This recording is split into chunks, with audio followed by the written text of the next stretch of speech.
Welcome in. Belly up, have a seat, and grab a drink as we talk some Wingman fantasy football.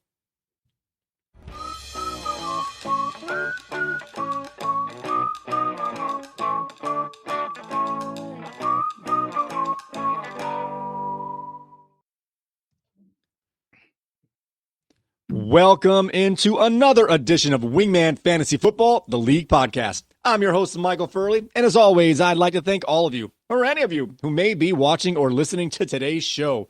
This is episode 118, Week 10's 2-point conversation. And as always, it is my great pleasure to welcome into the bar Mr. Bernie, a.k.a. Team B. Cuban B. Yes, Cuban B. How are you doing tonight, Bernie? About as consistent as a streaming defense. Yeah, you never know what you're going to get. Little Forrest Gump reference in terms of streaming defenses. I get it. I get it. All right, guys. This is another jam-packed episode for today as we will start off with some player news and notes. We'll go through the studs and duds for week number 10. We'll also settle into a nice Week 10's 2-point conversation where we go through all of the action during the Week 10 NFL week up to this point. But before we do any of that, let's make sure that everybody is in the room. Wingmen assemble! All right, now that everyone is here, let's get into some player news.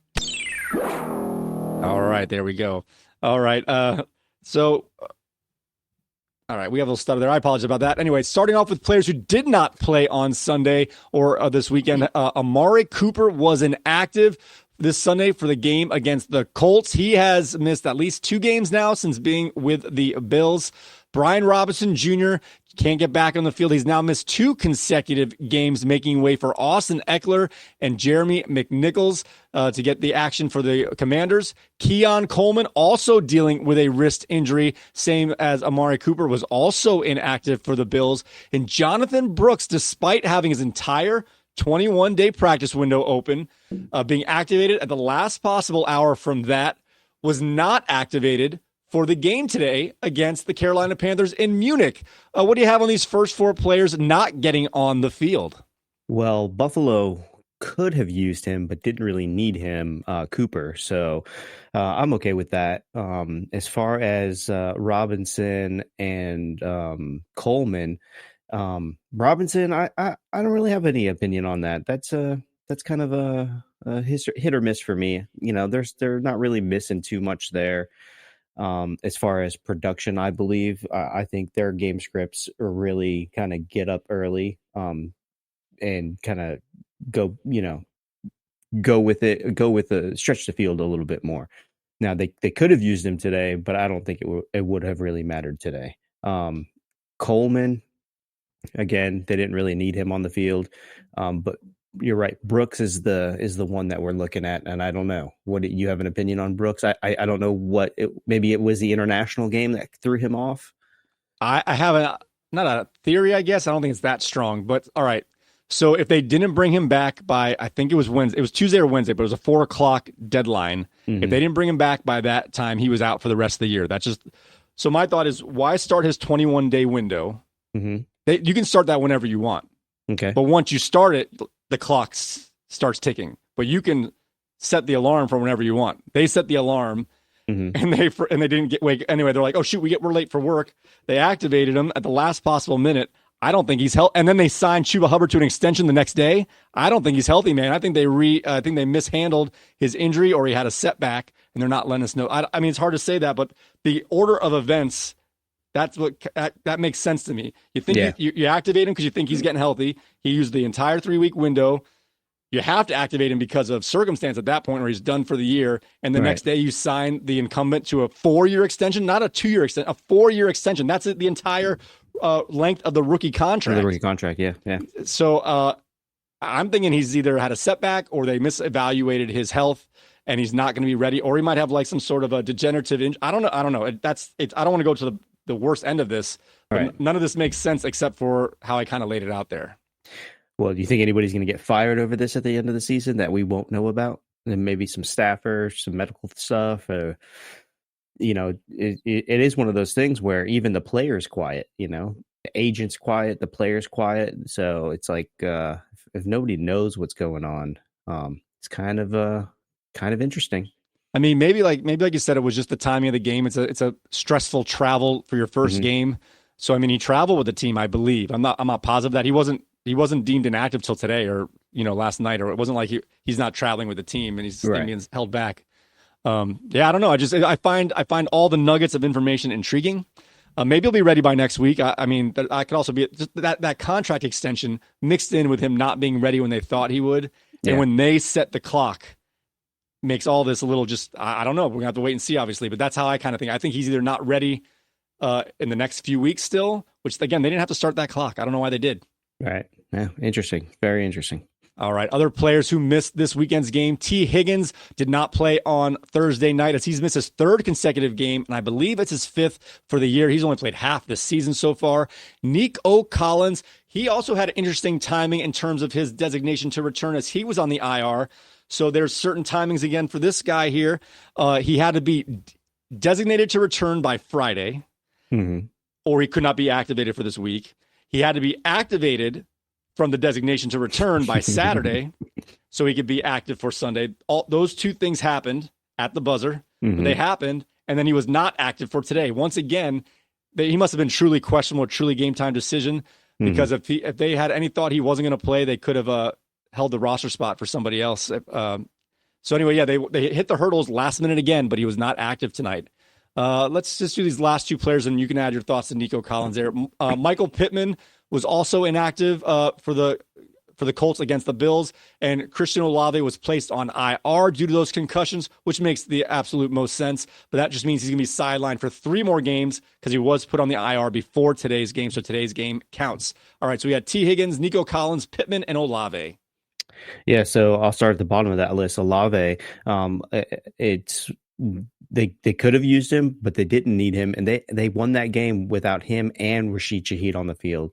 So get that interim bump, and they played like dogs. So Pittman definitely could have been used in this game. So I think that without Pittman, that Joe Flacco is struggling a bit. Nico or Higgins, Higgins is a factor. But Higgins is just going to take a piece of the pie that's already going to get cooked. They're gonna get those yards no matter what. Higgins is just going to get a piece of it. So for fantasy value, that's something to really kind of look at with that lingering issue. Nico Collins, that is interesting because they haven't played good when he's not there. Honestly, they haven't played like the dominant team that we all thought they were going to be. So I don't think it's regression. I think he makes the team better when he's on the field. The other thing I actually want to mention about Michael Pittman, we kind of forgot, but I don't know exactly how long ago it was.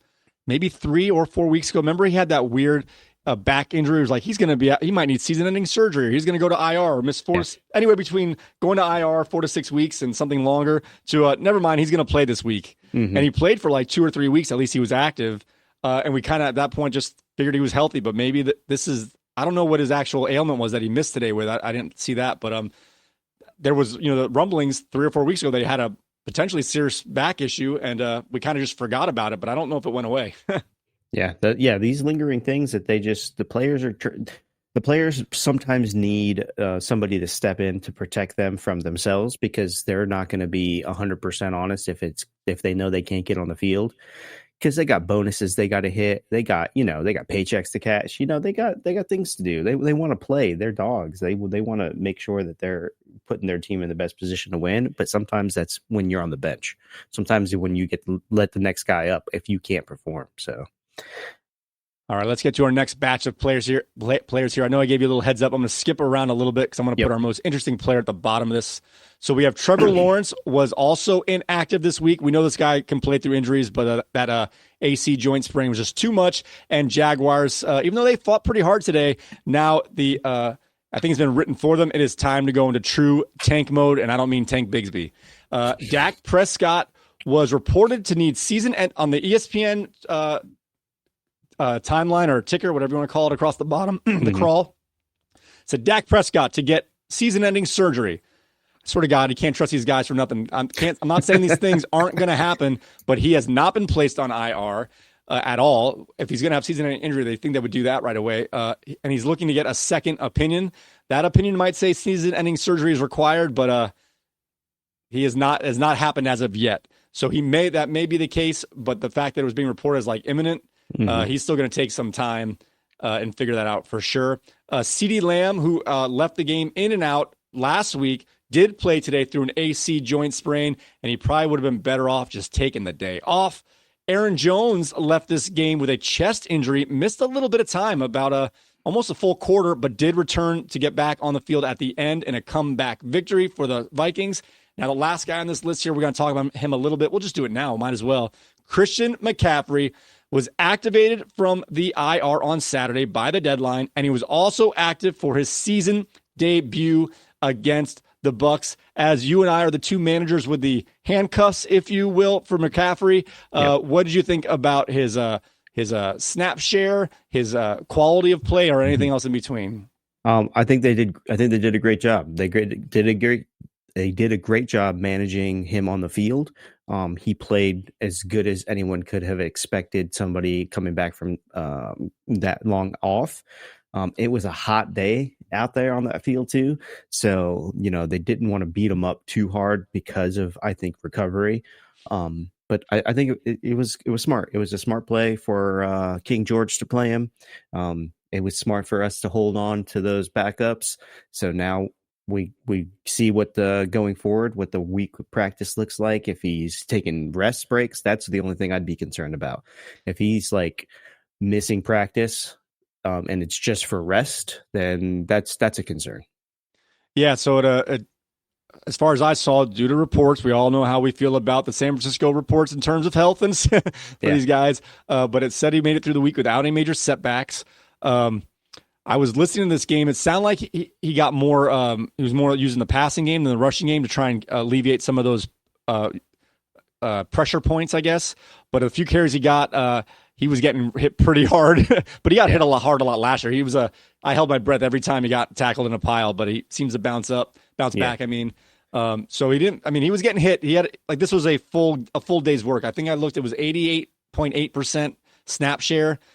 Jordan Mason had one carry, and Garendo only had one carry. Yeah, and when I'm talking about for the practice, this upcoming week's practice, right, to see what his recovery would look like for this upcoming week. But yeah, I mean, he looked good. So, and you know what though, that game was probably closer than it should have been. I'm just gonna say, I mean, we'll talk about it in our conversation, but Baker's the man.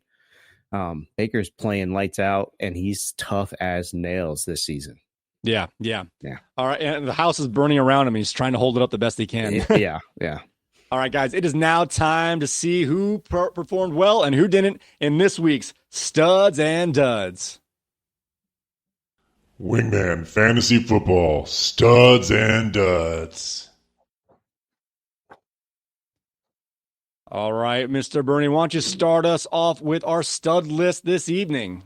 Ooh, I might have to let you start because the two top players are your favorite players.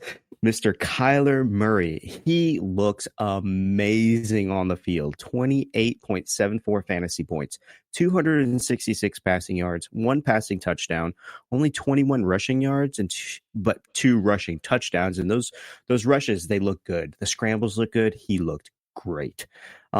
Next up on this list, Calvin Ridley, Mr. Roller Coaster himself, 22.9 points. It's 84 receiving yards, 5 receptions, and 2 receiving touchdowns. And he was catching balls from Will Levis in stride. Some of them he had to slow down just a little bit, but he was getting hit in stride. He looked good out there. Chase Brown, 19.9 points, 94 total yards, 9 receptions, and 1 rushing touchdown. And James Conner, 19.8 points, 113 total yards, 5 receptions, and 1 rushing touchdown. Yeah, Connor definitely set the day with a long reception to start the day and then pounded in for a short touchdown.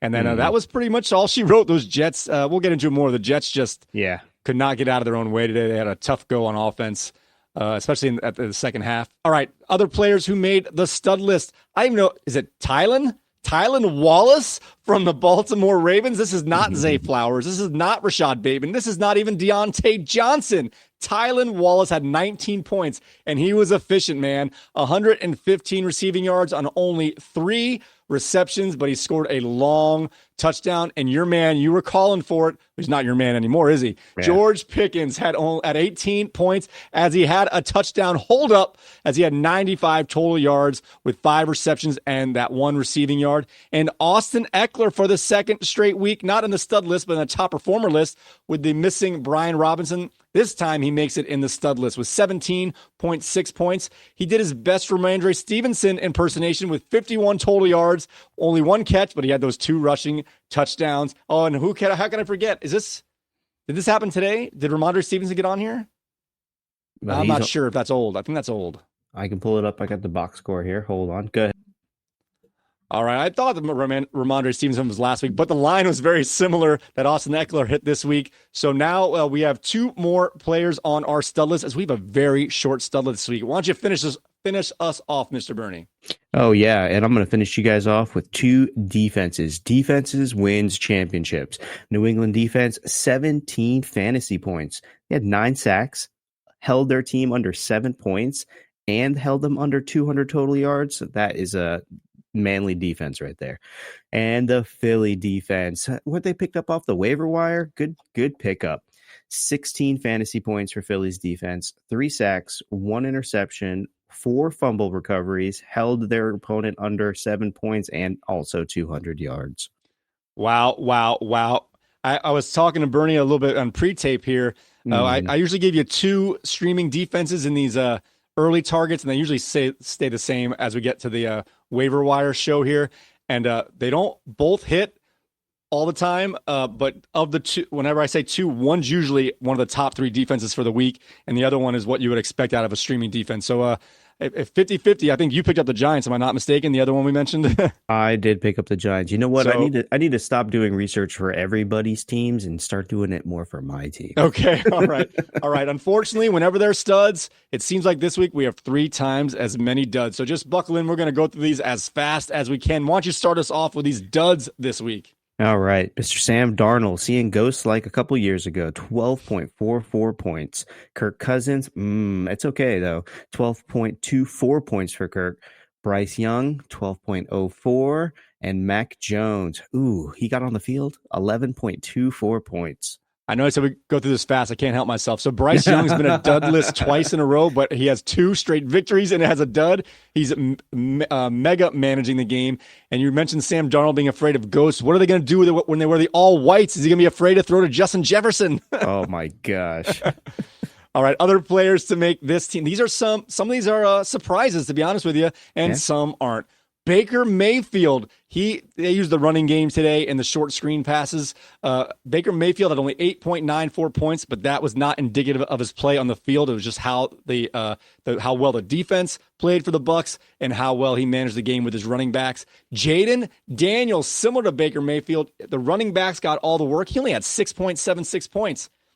And this guy, we told you to sit him. Is it time to start thinking about dropping this guy? Caleb Williams has found a permanent home on our dud list at 6.3 points. And Aaron Rodgers huffing and puffing and scowling his way through the 4th quarter in dismissive dismay had only 6.04 points.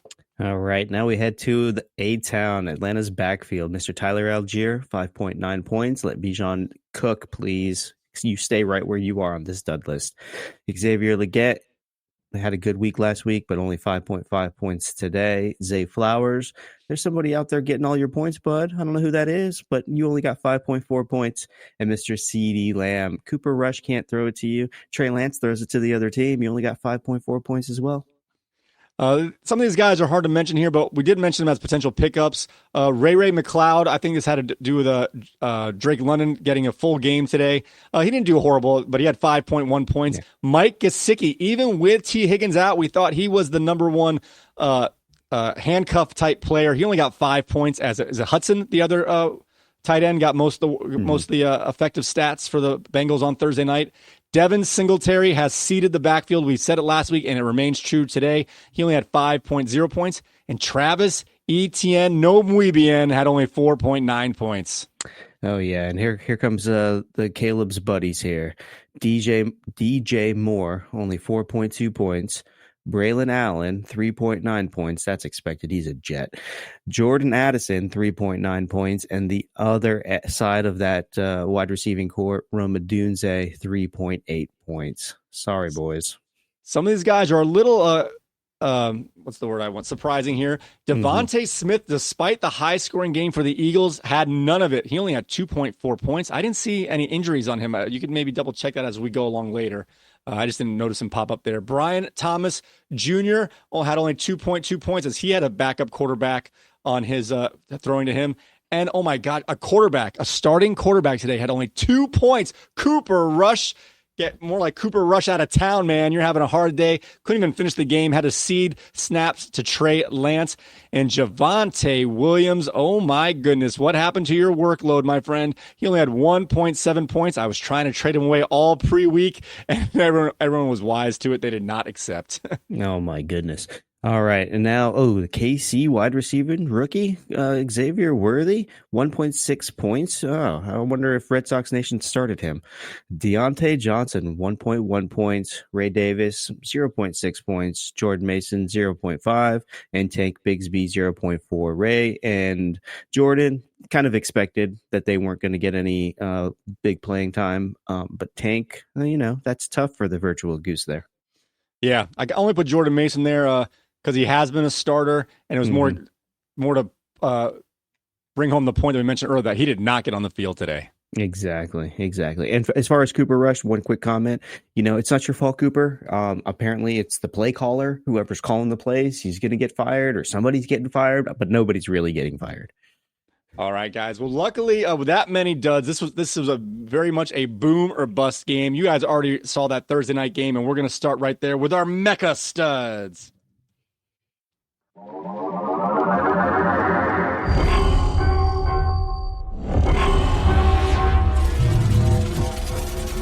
Mega Studs. All right, starting off with the top performer of the week. I believe this is the top performer for the season.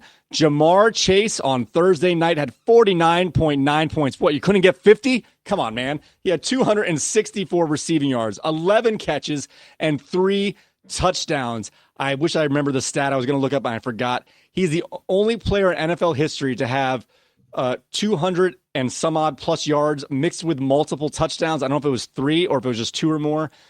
He's the only player to do that multiple times. That stat line's been hit by by multiple receivers over the course of the NFL history, but he's the only one to hit it multiple times, and I think he's hit it at least 3 times. Some of that's a little fuzzy on my end, but the overall sentiment is he can get big games more than anybody. Joe Burrow, his teammate, had 33.72 points with 428 passing yards, 4 passing touchdowns, and 6 rushing yards. This is the second straight week Joe Burrow's on the Mecca stud list. He has been on a roll lately. And Jalen Hurts at 33.68 points. He did this in 3 quarters, guys. He had 202 passing yards, 56 rushing yards, 2 passing TDs, and 2 rushing TDs. Like Red Sox Nation said when he drafted him, it's like drafting a quarterback and a running back in one position. Lamar Jackson, man, another quarterback at 32.9 points in that shootout on Thursday. He had 290 passing yards, 4 passing touchdowns. He is not just doing his legs, guys. He's getting passing touchdowns this season. 33 rushing yards, and they converted a 2-point conversion. Bijan Robinson. Pardon me, would you have any Grey Poupon? The great Bijan had 27.9 points, 144 total yards, 3 receptions, and 2 rushing touchdowns. I got something to say about that when we get to that game. Chuba Hubbard, had 24.9 points as he had 169 total yards, or as I wrote it here, 1,169 total yards.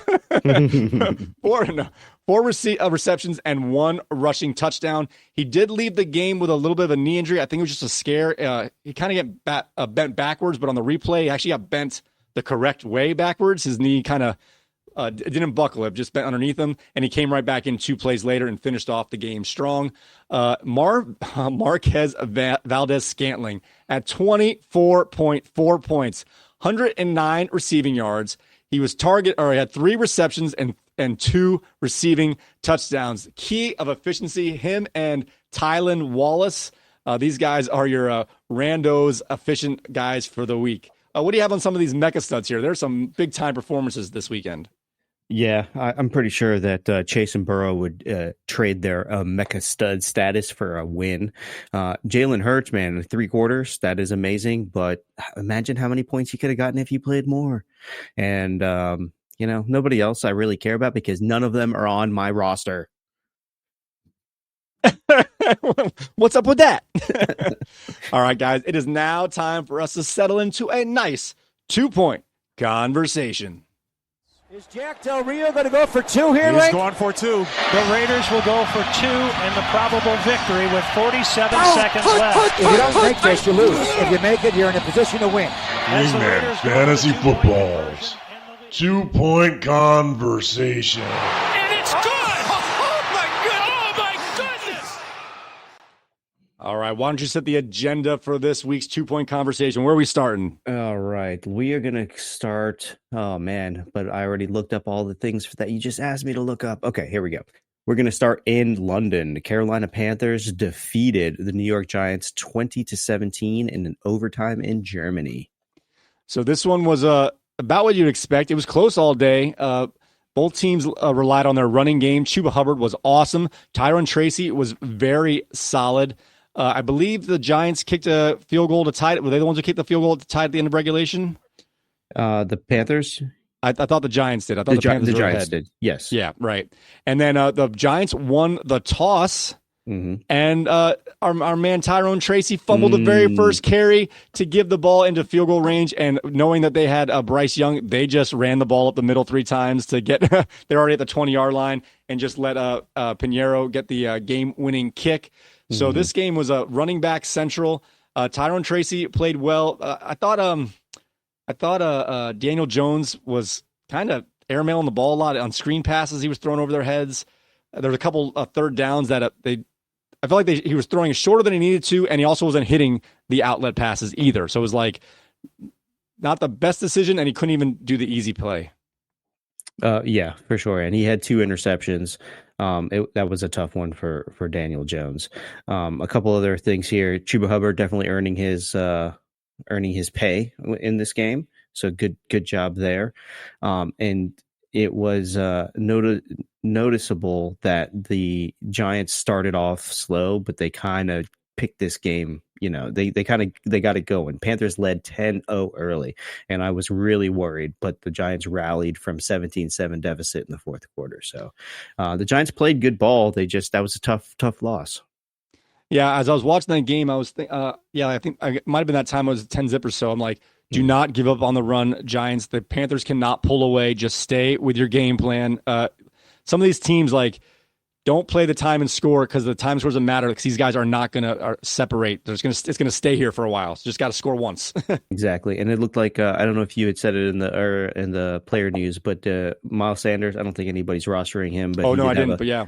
He did have a foot and ankle thing. And then Malik Neighbors, he did clear their little concussion protocol. That's right. Yep. Very good. Oh, sorry. A little bit breaking. The Miami Heat won by 1 point. How'd that happen? They stinking over in late game situations. I don't know. Go back and check that out. Sorry about that.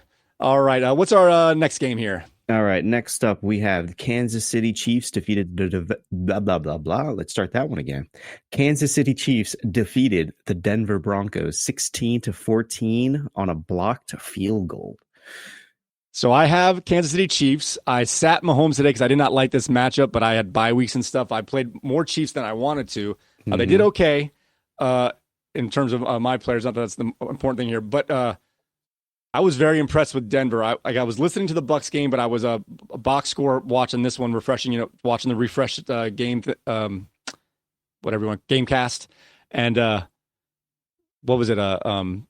Denver got off to a 14-3 lead. They scored right away, yep. And then both teams kind of just slowly stalled along. And they scored it again. They're at 14-3 for most of the game, and I like this in terms of I thought they were going to pass a lot more, but most of the passing went to Kareem Hunt today. He didn't rush that well, or maybe he did by the end.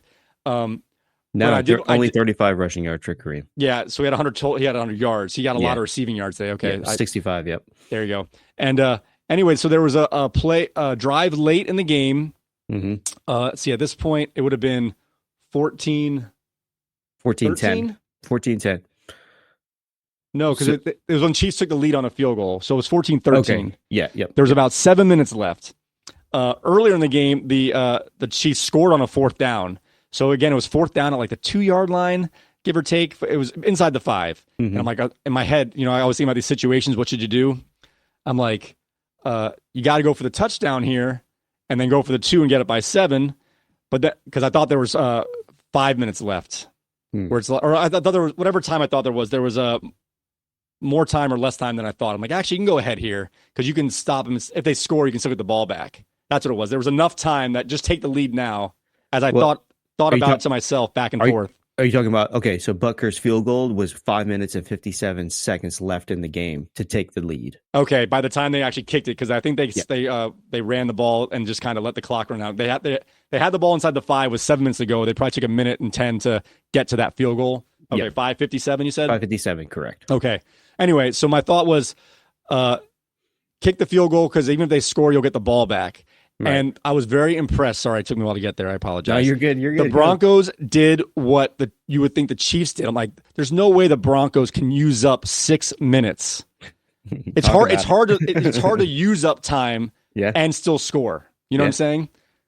And they did. They used the entire 6 minutes, keeping it out of the hands of Mahomes. You're like, don't give Mahomes any time. They didn't. They played it perfect. They went down to what, like the 12-yard line, 18-yard line, give or take. Got the ball down to 5 seconds. Did their last spike or timeout, whatever they had. Came in for the field goal to win the game at the buzzer. I'm like, I was so proud of the Denver Broncos for doing what the Chiefs always do, just managing the time and not giving the other team a chance. And the stupid Kansas City Chiefs blocked a kick to stay undefeated. They did not deserve to win this game. The Broncos played so well in terms of situational football, and it still doesn't matter. I don't know how the refs let the Kansas City Chiefs block this kick, but they did it. They did it. Do you have your tinfoil hat under the bar or something? No. It was a good win. It was a good win. You pretty much covered it, so I got nothing else to say on this one. I said I was a box score watching. Do you happen to see this? Knicks had a solid game, but I didn't see how they. Oh, there's one more thing I do want to talk about before we leave this game. But go ahead. Yeah. I did see the block at the end. I did see like the last little bit. I was watching the game throughout, but back and forth between other games. And they played well. Both teams played well. The Chiefs didn't play dominant, so they haven't played dominant though. So I'm not expecting that right now. And it was one of those things though. So it's pretty cool. But the Chiefs, their 15-game win streak is the longest in NFL since the Packers 19 straight back in 2010 and 11. Oh, wow. Okay. Yeah. The other thing I wanted to mention, I was trying all week to find a way to get off of DeAndre Hopkins, even though we had that great game last week because of the Patrick Surtain effect. Again, just by box score, I would say like incomplete, defended by Surtain. So I don't know if he was following him around, but I did see his name pop up next to Hopkins quite a bit. Even when there's a catch, he would get the tackle. He was following I'll him. Take the 7.5 points from DeAndre Hopkins in a Surtain matchup. You're kind of expecting not to have a good day, and he almost scored a touchdown. But I think that same drive went to Kelsey, so it was a pick 'em. Didn't matter who actually scored in that term. But the biggest news here, I think, even though it doesn't seem like it because we're kind of sleeping on the Denver Broncos, is that Audric Estime got all the work today. Pardon me, in the rushing game, as Javonte Williams only had 1 carry. He did have a couple receptions, so I don't know what the snap share was. He might have been on the field on third downs for blocking purposes, but when it came to running the ball, Estime got most of the work. Yeah, that backfield is risky, man. I know you're holding on to some assets for that backfield, but I don't want to mess with that backfield. Not right now. They've been saying for weeks they wanted to turn it over to some of the younger guys, and since they hadn't been doing it, you're like, sure, whatever, and they finally did it. Yeah, and McLaughlin's a good back, and he should get more plays, screen passes and stuff. But he just doesn't for some reason right now. Maybe they're saving it for playoffs. Maybe they're that confident. All right, what's our next game on the docket here? All right, the Pittsburgh Steelers defeated. Yes, let me repeat this. The Pittsburgh Steelers defeated the Washington Commanders 28-10 12-7. And boy, was this a big win at the end of the game. I'm sure you just misread 28-27. 28-27. Yes, I'm sorry. No, that's fine. Yeah. This game was very close, so we just want to get that conveyed before we start here. So the Steelers got off to a nice start with George Pickens getting that nice back fade touchdown, kind of reverse dive, if you will. Acrobatic. Yeah, that was a great catch. And how long were you waiting to see if a penalty flag was going to pop up? I was like, where is it? Where is it? I stopped what I was doing, and I was like, that was a great catch. Where's the flag? Where's the flag? So they got off to a good start there. And then methodically and just over time, I was just kind of wasn't focusing on this one too much. I don't know if there were turnovers or not, but it seemed like slowly, not in big chunks, but the Commanders scored 3 points, a touchdown, 3 points, 3 points, touchdown. Before you knew it, they were up by 6 points with 3 minutes to go, or give or take, whatever it was. They were just slowly coming back. I mean, there were some answer scores by the Pittsburgh Steelers, but being that they're up 10-0, I think it was. Like I said, it just took the whole game, and it seemed like Washington was starting to take over this game in terms of the game script and just how it was going. But there was just enough time. You don't give Russell Wilson time. We all know this. How this game ended. What was the go-ahead score here? So the game was sealed with the Commanders. Johnny Newton jumped off sides on fourth down. If they would have gotten that fourth down stop, they would have won. They would have had a chance to win the game. That was on the touchdown drive? No. That was the last second of the game. Okay. I got you. It was fourth down, and Russ was at the line trying to bait them off, and they baited him off, and that was the game. Okay, just to run the clock out. You mean they already had the lead at that point? Exactly. Well, they got the first down, right? They got the first down, and they were gonna do that. So Pittsburgh was in just clock management mode, but it worked. They got an extra set of downs to finish off the clock. Exactly, but they were going to be punting it. So that would have been amazing if they would have not had that penalty, and we would have seen Jaden Daniels have a second chance at a long Hail Mary to win the game at the buzzer. Oh yeah, it definitely would have been. That would have been awesome.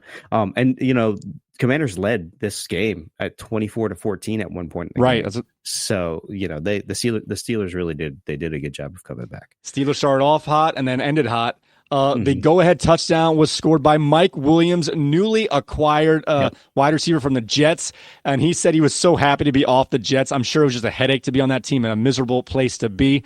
So he goes from a last-place team to a first-place team. That's a good deal. And that was a 32-yard touchdown catch. So that was sweet, and it was a nice basket over the shoulder kind of catch. Oh, it was a pretty catch. So good job, Mike Williams. All right, moving on. Minnesota defeated Jacksonville 12-7. Big high scoring game. I had this game up on the thing. There wasn't anything happen. It was 7-0 by the Jaguars, and because I was playing against Darnold, so that's why I just kind of had the box kind of checking that one on the side, and I was like, nothing's happening. Is something wrong? Do I have to restart my computer? What's going on? There's been nothing happening forever. And then it was 7-3, and then it was 7-6. And you said they finished with 7 points, right? The Jaguars? Jags, yeah.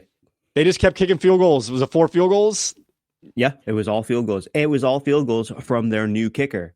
Right, something Romo. It's like a hyphenated Romo name. I don't know if he's a rookie as well, but he came in and had 4 field goals there. I think they were all short because every time I was like, fantasy box score watching is like Sam Darnold's in the red zone, but then I look at the thing real quick. It's like 1st and 10 at the 12. So all these field goals were close. They didn't score touchdowns. They had so many opportunities to score and they just didn't.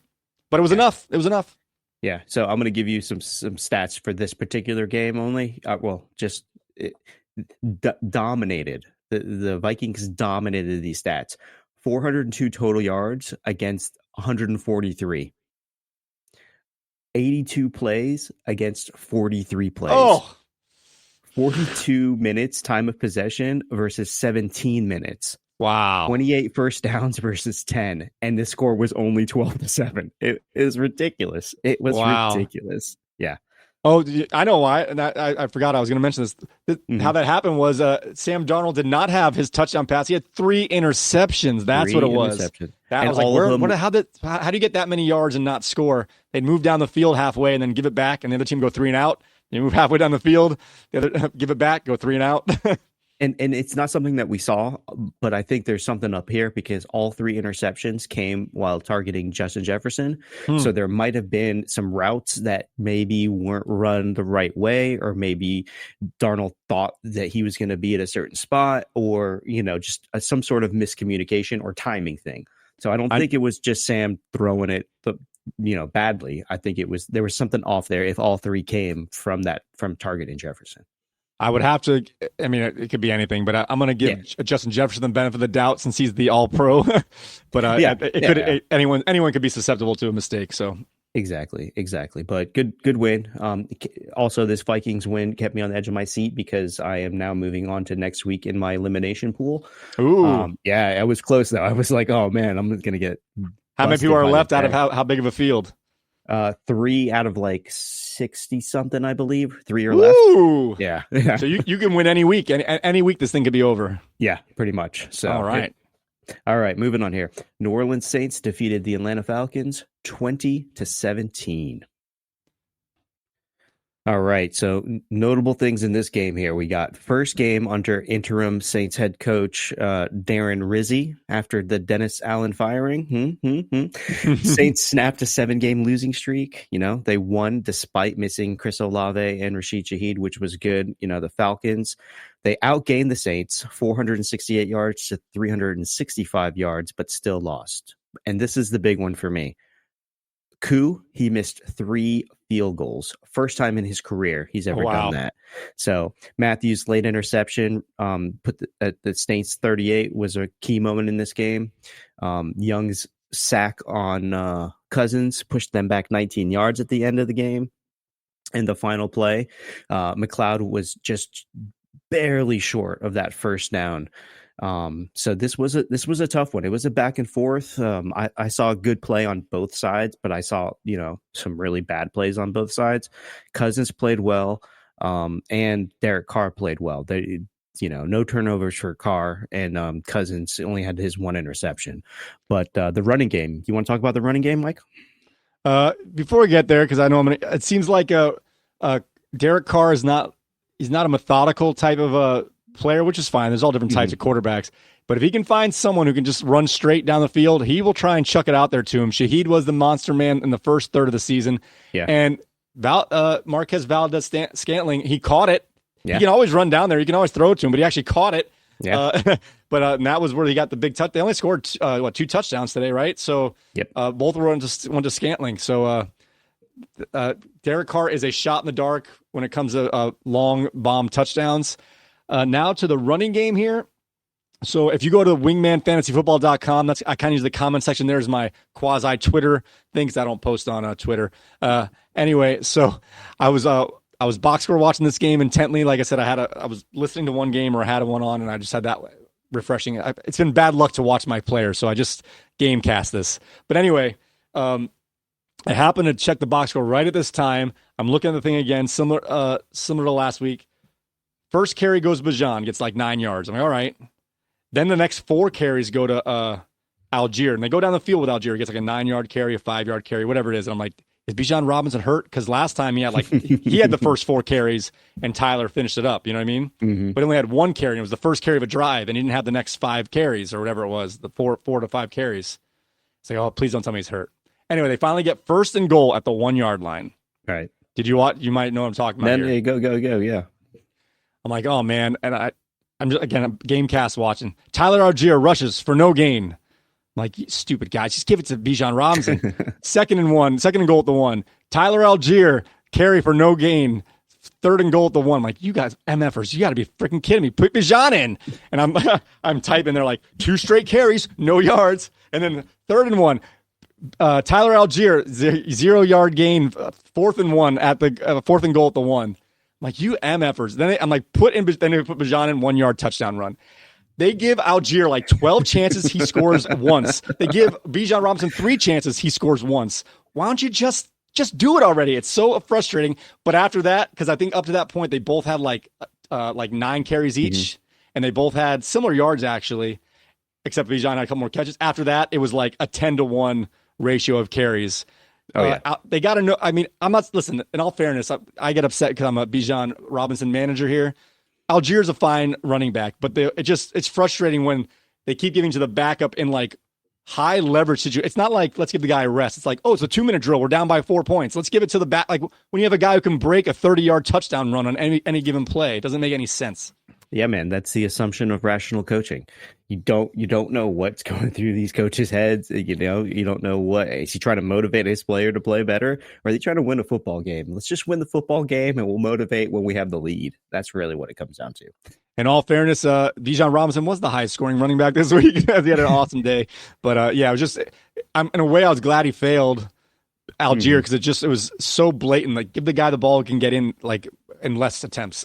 Yeah. And then one big note for this game, Kamara passes Mark Ingram for the Saints' all-time rushing record, 6,544 yards. I did see that, and I was not surprised. I mean, Ingram played there for a while, but he had up and down. He had like 3 really good years and a couple ones where he was the backup, and then ones where he was sharing with Kamara. But for the longest time, even when Kamara had his best fantasy seasons, he didn't do it with the rushing game. There'd be a lot of times you're like, he only had 200-yard rushing games this season because he'd have 100-yard receiving games, or 80. He'd have 80 and 40 or 80 and 80. He is the all-purpose back. Yeah, so the fact that he got to one of those not total yards leader, he's the rushing leader, is actually a little bit surprising. And kudos to you, Mr. Kamara. Appreciate that. That's good. Yeah, and a lot of his rushing yards come off of big rushes. Though when he breaks free, he's downfield quick. So yeah. All right, now moving on the nail biter here. San Francisco defeated Tampa Bay 23-20 on Jake Moody's game-winning field goal. Lots of drama in this one. So Moody, similar to Young Shui Koo, although he had the last chance. He missed 3 kicks, I believe, today. At least 2. He had a rough day. He missed 3 attempts. I was doing yard work today, so I had this game on the earpiece, so I was listening to this entire game because I was curious how the McCaffrey splits were going to go, among other things. And they were saying, you mentioned in our pre tape here that they were like, it's hot today, man, and they're putting the 49ers in the dark reds. I don't know if it's dark red, but in the colored jerseys to try and see if they can wear them down. And they're like, if we can just get this running game, because I think the Bucs start off kind of not hot, but they were pounding it using the running game, as you could tell by how Mayfield's stat line went. They were like, we have 3 good running backs, we have 1 good tight end. Let's use our strength and let's pound it. And the thought was to wear them down. I don't know if it happened. It seemed like they did a little bit. Their defense, I thought the Bucs defense played great today. Situational stops. I mean, they didn't stop them every time. Kittle had a touchdown, and Juwan Jennings had a nice day. But like they stopped a lot of third downs. They wrapped up McCaffrey. McCaffrey had a fine day total in yards, but a lot of his runs were stuffed.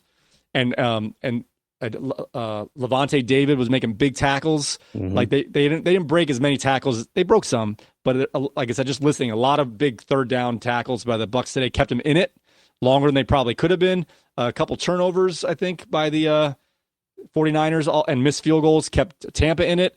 And this game was just close all the way through. Yeah, this was definitely a close game.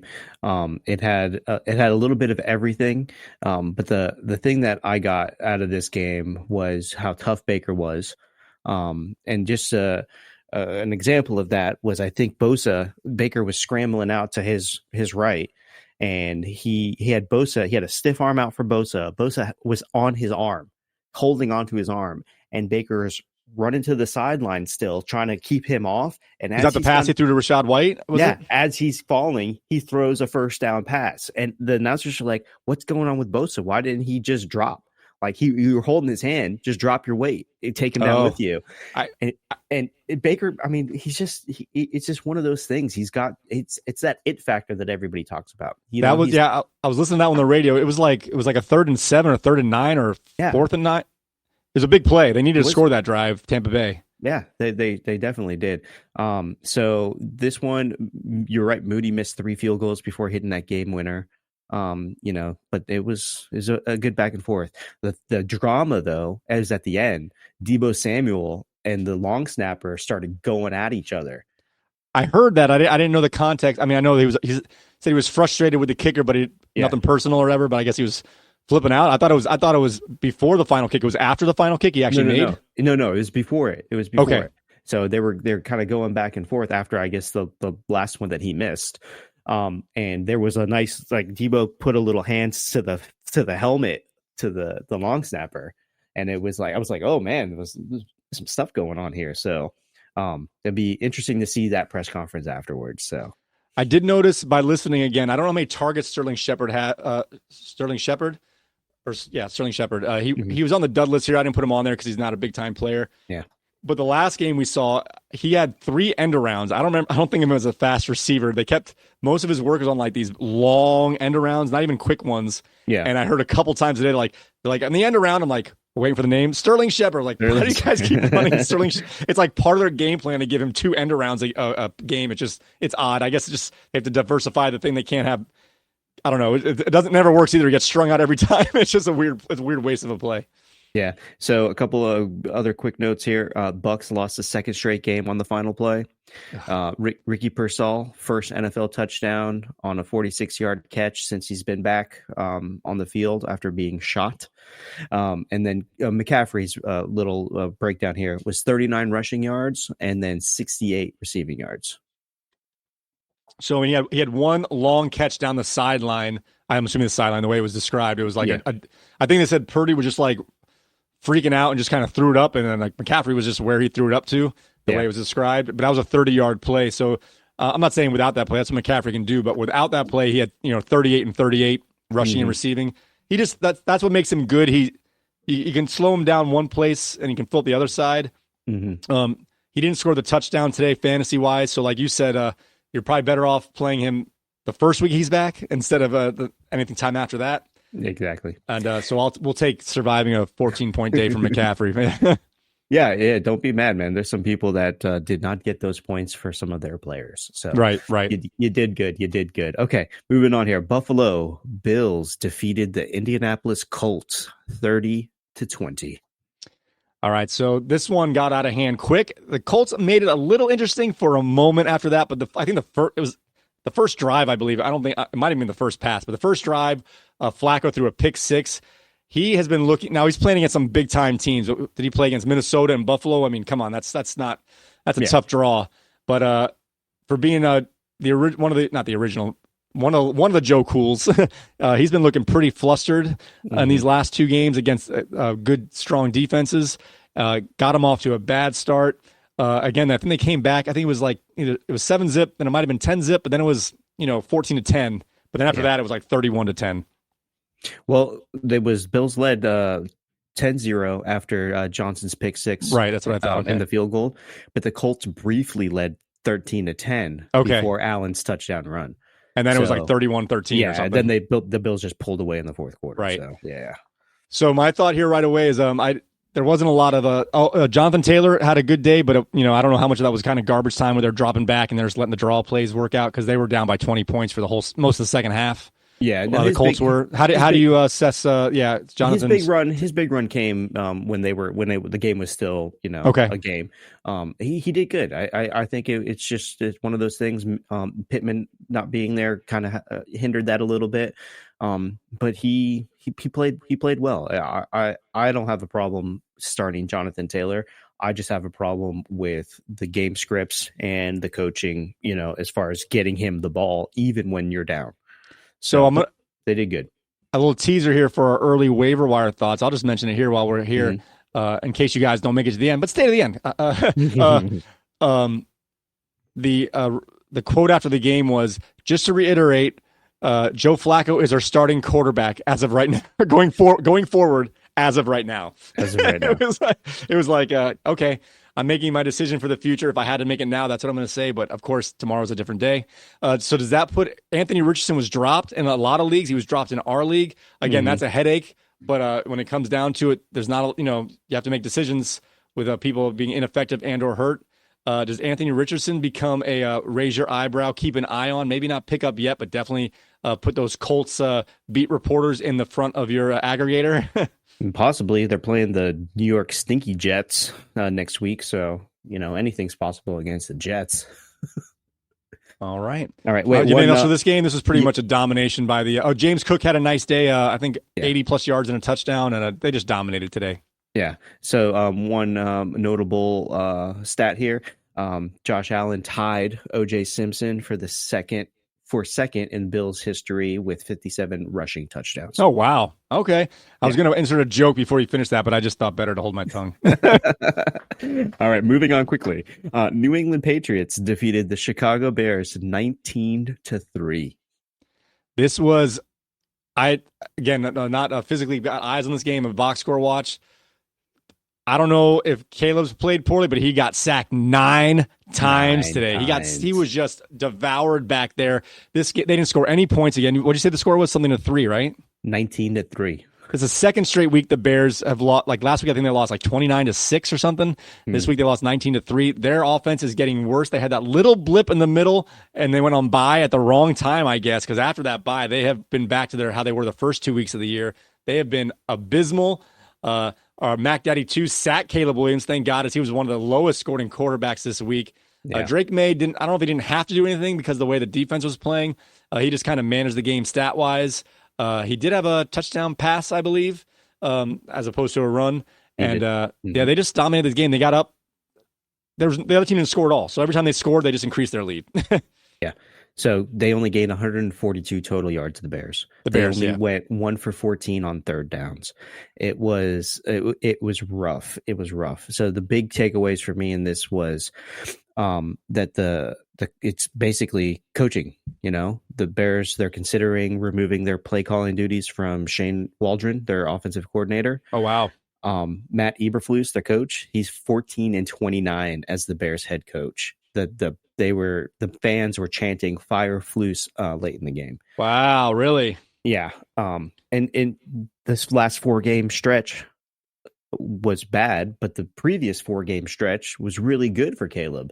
So I don't know if it was the teams that they were playing, if they changed the game plan. I don't know. He's not a incompetent or not confident person. He's a very confident person. Right. So yeah, like I mentioned that going into this week in our preview, it's like his quality games were against, I said, middle to bad defenses, and his horrible games were against middle to good defenses. One of two things. How would you rate the New England defense? They're somewhere in the middle. Are they? They're in the middle. Yeah. Middle, bottom middle, top middle. Yeah, I think they're probably, based on what the team has to do because of the offense just not having firepower. Right. I would say that they're middle. I wouldn't say they're a middle down. They did lose Judon. So they're not, I don't know. I agree with you. I was just trying to get a baseline here for a point. So my point in that trying to declare where we're just going by what we kind of think based on all the information we have here. Being that we think that they're middle, how I said Caleb could be useful against middle bad defenses. I think we're going to have to make that range smaller and be bottom third, maybe bottom quarter defenses. Right now, we'll give them the benefit of the doubt, go bottom third defense. But if you're playing against a top 2/3 defense rather, the Bears can't play them. Yeah, and that's a shame. It's a shame. It is a shame. We were all hyped up from that Hard Knocks. So, okay. Propaganda. You know what we didn't say? That whole Bear segment, we didn't mention once about Fat Keenan. All right, he was the highest rated receiver today with because he didn't get the deadlifts. He had like 68 yards or 6.8 points or something. Moving on. Los Angeles Chargers defeated the Tennessee Titans 27-17. This was a little bit of it went in lulls and waves, I guess. There was a couple fireworks here. Justin Herbert was running around. I think he had a rushing touchdown, if I'm not mistaken. Had a nice long pass to not a long pass, but a nice strike to Quentin Johnston. Calvin Ridley got a touchdown in the first quarter. And actually, I was in that little spot where the 4:00 games were winding down, and I knew I was going to have to get to the computer to start getting my stud list together. So I kind of laid down for like 20 minutes as the couple games were ended, but there was 5 minutes left in a couple other ones. And then I looked over and Ridley scored again. He scored a not a garbage time touchdown, but one that didn't help the outcome to help in that monster day. But I think both teams played okay. Levis was running more. I didn't see him did he have one fumble loss maybe? I don't think he had interceptions today. Did he? No, he was sacked 7 times, but he didn't have any interceptions. So. That's what it was. Which is good. I'd rather take the sack over him flicking the ball out there for yes. a touchdown, a reception, or interception touchdown. Yes. Yeah. I agree with that completely. Between the two things, you're going to take the one over the other. I'm going to just say this. We noticed this last year. He has no pocket presence or awareness of what's around him. His sacks, he's just staring this way, and then a guy just cracks him from the back. Like he never turns his head. He's like, I'm good. Sack. Like it's not like, it's one thing if you're getting chased, like I could probably flick this up. No, I'll just take it. It's like he gets sacks. He just sits there with like blinders on or something. It's like, it's kind of funny. He's just like a mannequin back there, and he just gets because he can move. He's a big guy. If he got some motion going and move, he slides the wrong way in the pocket. He doesn't step up, like instead of stepping up, he'll go to the left when there's whatever. He just he's got bad pocket awareness, and I guess it showed up today. Again, you'll take a sack to a interception, but that's not good. Do you think in terms of Ridley and Pollard had a okay day today, being that they didn't have that much offense. Do you think Mason Rudolph wins for them? Rudolph's 2-1 as a starter, and Levis is 0-6 or 0-5, whatever it is. Do you think Rudolph is a better quarterback at this point? I think that's a loaded question for me. I think Rudolph is a better game manager at this point. He has better pocket presence at this point. Like you're saying, he's just got more experience. Right. So it makes him better. But I think Will Levis might have a better skill set. He just doesn't know how to use it yet. Which you could put on the coaches, or he's really hard headed and he's got mayo in his ears and he can't get what they're trying to tell him in watching game film or whatever the case is, or on the sidelines watching the Surface Pro pads. Like I don't know, but so yeah, I'm making a character here. I'm not really calling it. Okay. Just let's just say Will Levis is a blockhead, okay, like a dummy or whatever. I'm not saying that he is. So he goes to the side like, dude, you can't throw interceptions. Just take the sack. He's like, got it, coach. Take the sack. And he goes in and he just gets sacked. I was like, dude, coach, I did what you said. I didn't throw an interception. I took the sack. He's like, I didn't, whatever. And then just like talking to a wall. I could see that being the case. And I'm going to play that up. That's going to be our new character for Will Levis. Just whatever you say, coach. Whatever you say, coach. All right. Moving on. Let me see if there's any big notable things here. There was a controversial call, which I didn't see. Herbert's apparent fumble touchdown return was overturned right before the half. I didn't see what was going on there. So if any of our viewers saw that and have an opinion, leave it in the comments. But we'll move on then. Yeah, I saw it was reviewed. That's all I saw, that it kind of was held up for a little bit. And did they call it a fumble at first and then overturned it, or they called a touchdown and then kept it? I missed it. Okay, fair enough. All I saw that it was a controversial turn or a controversial call. All right. Gotcha. Philadelphia Eagles defeated the Dallas Cowboys 34-6. I don't think we need to spend too much time on this one. No. They definitely missed the mark here. I'm sorry. Yeah, that's fine. Cooper Rush did not do it. They were down. It was close. I think it was 10-6. I think it was definitely 7-3. And then while they were still in the game, I'm not obviously the way the game ended out, it wouldn't matter probably in the long run. But they were down by I think it was 10-6 at this point, somewhere in that range, 7-3, 7-6, 10-6. They were getting ready to score. It was either first and goal at the 9. They were in between the 8 and 12 yard line, and Rico Dowdle at that point had 50 plus yards on 9 carries, and this was in the first half, if I'm not mistaken. And then they gave it to Ezekiel Elliott, who promptly fumbled the ball. Fumbled into the end zone. I don't know if it fumbled out of the end zone, but the thing that caught my attention was he fumbled at the 8 yard line and it got into the end zone. I don't know how you fumbled. Would you just throw the ball forward? How do you fumble the ball 8 yards forward to be recovered in the end zone or go through the end zone? Yeah, that was a tough one. That defense had 5 forced fumbles, but that was his first game back from his disciplinary sit, and he fumbled it in the end zone. It didn't go through the back. So that's what the announcer was saying, is like he was I don't know how they phrase it, but essentially like, after his I don't say hissy fit, that's strong, but like after saying like, dude, I need the ball. I'm assuming like, man, I'm the old man. I've been here so long. I deserve the carry. All right, here you go. And then you fumble it. It's like, now I can't give you the carry anymore. Sorry. Yeah, sorry. But yeah, this was a one-sided game. It really was. It was tough to watch. what's his name? Trey Lance did come in for a moment and threw an interception, and then I saw that like the second pass was a pick, and then right back out. Micah Parsons did have 2 sacks this was his first game back. So that was good to see. He was all over the field though. He just couldn't get the plays to make the team, have some defensive scores or anything like that. So we mentioned Devontae Smith was a dud, actually. I'm assuming you maybe watched this game, although it was hard to watch by the score. How did AJ Brown fare? I know he's coming off that knee bruise. He had a decent game. I think 100 yards, if I'm not mistaken, or pretty close. Yeah, he did pretty good. He had some bursts. There was some couple of go routes that he hit and was hit in stride. And they kept it a little longer than I thought they were going to, because of the score, because Kenny Pickett came in. And he was still in. And he was still in for a minute. But he looked good. Yeah, he didn't look bad at all. But they didn't really need to go to him. With the pass that I saw where the game was already out of hand, I'm like, oh, they're throwing it to him long. I think they were just practicing, honestly. Yeah. I think they're like, him and Hurts were like, this is live game. Let's just try this. Let's see if we can get our timing down. Let me see if your speed is still there. Yeah. Well, I mentioned this at that one game when they played, I believe it was against Cincinnati, if I'm not mistaken, where they kept going for touchdowns after they were up by 17 points with like 3 minutes to go. And then the next week when Cincinnati against the Raiders, they were scoring to get a lead, but then they finally, I'm not sure if it was Chase Brown, one of their players slid in and didn't score that last touchdown. I'm like, Philly would have gone for that score.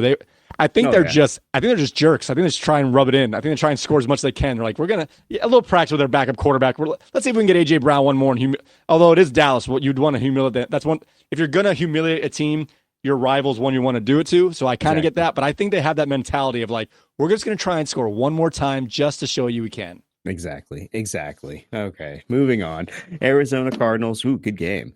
No, I'm sorry, not good game. Good team. Arizona Cardinals defeated the New York Jets 31-6. These afternoon games, they were just out of hand. They were nice to watch for fantasy points, but they weren't really good games.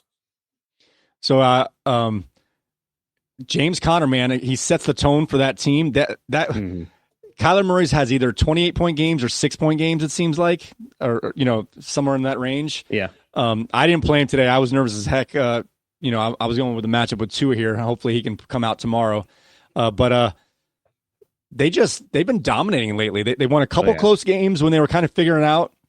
And like I said, their defense is a strength of their team, or at least they're playing as a strength of their team. And when you have I don't know if it's because of the style of play, with the running game being the definition of the offense, that the defense just naturally falls in to be a strength because of the way you're playing for like time and pounding and stuff like that. Yeah. But that's whether it's by accident or on purpose. Those are the types of teams that I don't want to say they're going to have a long playoff run, but that's the combination of skill sets you want for a long playoff run, a running team and a strong defense with a quarterback who can I'm not saying he's as like good as Mahomes, but like that randomness in a game that gets mucked up and nothing happens. You have a guy who can do a random 40-yard touchdown run or something. Yeah. It's a decent combination of types of play style to go pretty far, and they're starting to win. All right, so I don't have this team breakdown in front of me, but their defense, no touchdowns allowed at home for the 3rd straight game. Oh, wow. So I don't know who they've played at home for 3 straight games, but I'm assuming it was Chicago last week. I know they dominated Chicago, and so I'm gonna say that game was at home. Yeah, because it rained. It rained inside last week. That's right. Yeah. So that's pretty awesome. Pretty awesome for them. As far as key notable things here, that's Cardinals' 4th straight win. That's really it. The Jets look bad. Everybody looked bad on the Jets, honestly. They're just a tinderbox because, like, you're going to get, and I'm not, we have to make fun, but it's like, it can't be a fun work environment. Like, it's like being afraid to make a mistake makes you make mistakes. Like, if you're worried about Aaron Rodgers giving you a side eye because you didn't run the right pattern, and then when you do run it and then you drop it because you're like, I got to make sure to run the right pattern. Like, it just kind of, and I'm not blaming Aaron Rodgers on, but I'm saying no, you can blame Aaron Rodgers. Okay, but I'm just saying, like, it can't. You could see them like as the game goes along, they get less and less fired up. They get less and less focused. They're more worried about is the manager going to bring me in the office as opposed to just doing the job kind of thing. Yeah, well, it's one of those things where the team takes on the identity of the coach or the quarterback, and since they fired their coach, which they should not have, they're taking on the identity of the quarterback. And if he is just got this complacent, I don't know if he's microdosing on the field kind of, like he got sacked a couple times and he's just putting his head down and he's getting rolled up on. And the last sack that I saw at the end of the game, he like 3 or 4 players like ran up to him to make sure he was okay to get him up. It's like he's the prized possession. So if he's not on, if he's not playing good, if he's not in high spirits, then the team isn't. It's like that friend you like walk on eggshells to like hang out with. Like, I want to hang out with you, dude, but like it's so hard. And who's that friend, Mike? We all have the same friends. Who's that friend, Mike? If you can't think of one, it's probably you yourself. It's probably me, not you, but yeah. Oh no. All right. And that's it. That's the last game we got, bud. All right. Very good. All right. Well, we're moving up. We're a little longer in our tooth here, which is fine with perfect timing here. Yeah. So let's see. All right. Let's get to our early waiver wire thoughts here. I've got a short list today. So if you want to go off, I'll fill in some gaps. It's up to you. No, you go. Okay. Yeah. So I got 3 quarterbacks here. One I didn't put on the list right away. This is dangerous. I got Anthony Richardson. One, they're playing the Jets, like you said. That game could go either way as these guys are both looking to play a weaker opponent. I don't think he's going to play this week, but the way the team is losing, I don't think it's a lock that Flacco is going to finish the year as the starter. At a certain point, they're going to just gamble or all the season will be lost. So I don't know if it's this week, but if this is more of a long-term, keep your ears up for Anthony Richardson. We know he can get 30-point games. He's not a long-term starter in terms of an every-week starter, but as a spot start, get lucky at the right time, he might win you a week in the most desperate of ways. I also got Will Levis, only because he's back on the field. He's pretty disappointing. He's been killing my emotions all season long. But again, he's just a starting quarterback getting back on the field, and we're losing guys when bye weeks are coming in hot and heavy for the next 3 weeks. And I put one more on here. I was surprised I actually didn't put it on as we were talking. Trey Lance, he's awful. He's no skills, but if you want a potential guy who can run for 34 yards, throw a touchdown, I would stay away. I'm just putting him up there because the way the game went today, I think Cooper Rush has 1 or 2 more games before they say, why not? Let's see what we got with this guy. We're already had on the team for 2 years. Let's see if we should just cut him by this point. Yeah, I hear you on that. I might take that Trey Lance off there, though, and put Bryce Young in his place. Yeah. Yeah. I mean, if you're that desperate that you need to get Trey Lance, Bryce Young at least has more capability of making something happen. I think Trey Lance. I don't disagree. He's definitely playing right now. It was funny watching the game because he had a couple. I think he had like a long run for a first down. Obviously, I don't know if it was a third and long on the play, but he was getting up and doing the first downs and like kind of shaking and stuff, and then he gets sacked the next play. But whatever. But it's like the announcer, like, when's the last time you seen Bryce Young smile? He's having fun out there. He's still not great, but on the opposite end of the Aaron Rodgers thing, feeling good, your team gets confidence, you start winning. You can turn it around. He was a high prospect, although I was surprised at I didn't realize how small he was standing next to like Dalton and other players. He is not so much short, which he is, but he's just like he's a skinny guy. He looks like Devontae Smith out there being quarterback. Right. Yeah. The quarterback waiver pool at this moment is pretty thin. So it's very weak. Yes. Yeah. So, all right, what do you got for some early waivers for running backs? I don't have any running backs on my list. I don't have any either. I mean, you're looking at like Tyjae Spears or Trey Benson. There's really nothing. The rotisserie of backs have been picked up and dropped throughout the day from Crazy Fish are the only ones that are worth mentioning here. Exactly. Cam Akers. They were all picked up and dropped today. All those guys. Exactly. All right. So wide receiver, tight end. Then that's a need that I have. I only have 2 on here. You're not going to like it, but if you want a shot in the dark, only because he was dropped, I don't see great outcome here. But these rookies sometimes take a while and then they pop. I got Xavier Worthy on here because he was dropped in our league this week. So he's someone who's he had a goose 2 weeks ago. He only had 0.6 points this week. So I'm not saying he's to pick him up off of a good game, but he's on I won't say high powered offense. No, a historically high powered offense, not a this year high powered offense. But nonetheless, he's on the field a lot. He plays for the Chiefs. They're playing Buffalo next week. Both defenses are pretty good, but these games are. In their history, these Buffalo Chief games are crazy. high scoring games. They're kind of like that Baltimore Ravens game that we had on Thursday. I'm not saying that it's going to be like that, but they've been like that in the past. Yeah, and then watch the injury reports for the New Orleans Saints receivers. See who's out there, because MVS is out there, so he might be a little pickup if you need some quick help. But we'll get into it when we do our full waiver report. Alec Pierce is still out there as well. So these are just offenses that they're going to throw the ball downfield. Rashad Bateman's out there, and I think he's better than what he's been playing at, but there's so many mouths to feed on that team at the moment. Yeah, Bateman's on there. I didn't update his opponent, so I might have this wrong. TJ Hawkinson is still out there. He was more involved today, but they had their offense, even though they had the ball forever, they were just kind of milking the clock at the end once they realized Jacksonville wasn't going to score again. Exactly. So, all right.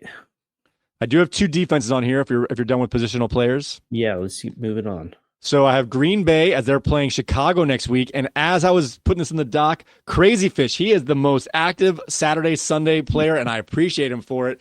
He got ahead of the game, picked up Green Bay, who's going to play against Chicago. So they're off the list. I also have now New Orleans. They played decent today on defense. Yeah. They're up against the Cleveland Browns, and Jameis Winston is always due for a pick six. Oh, yeah. That's, again, these are a little harder to choose here. I got Green Bay against Chicago, which is off the board in our league, and New Orleans against a Jameis Winston team is always a chance for a touchdown. Sounds good. All right, is Cade York active yet? No, he had two tryouts and he still didn't get signed. They're like, yeah, we've seen enough. Come on, Cade. At least he's still in the contact book. That's good. All right, guys. I think we've gone through everything today. A very low-scoring fantasy day out there, unless you're the Jamar Chase, unless you had some of that Ravens Cincinnati game on Thursday night, and a couple other games today. But for the most part, it was a dud weekend. So I apologize to you guys for that. With that being said, guys, may your glasses be... Oh, wait, before I even do that, don't forget you can find our podcast on Apple Podcasts, Spotify, TuneIn Radio, Amazon Music, and YouTube Music. You can also find either our video and or audio feeds on wingmanentertainment.net/podcast. And if you want to see these pretty faces, go ahead and head to our YouTube channel at wingmanfantasyfootball.com/YouTube. Go ahead, leave a like, subscribe, hit that notification bell so you'll be alerted right when our content gets posted. And leave a comment. We've already got a few comments. I don't know if you've noticed. We've had a lively comment section. I've gotten more on the wingmanfantasyfootball.com. We got some on YouTube. We're going to have a nice mailbag this Thursday. Keep them coming, and we'll go from there. So with that, my friends, may your glasses be full, your mugs stay frosty. And remember, patience is a virtue, but so is panic dropping your entire team. That happens more often, yes. Very good job, guys. All right, have a great week, guys.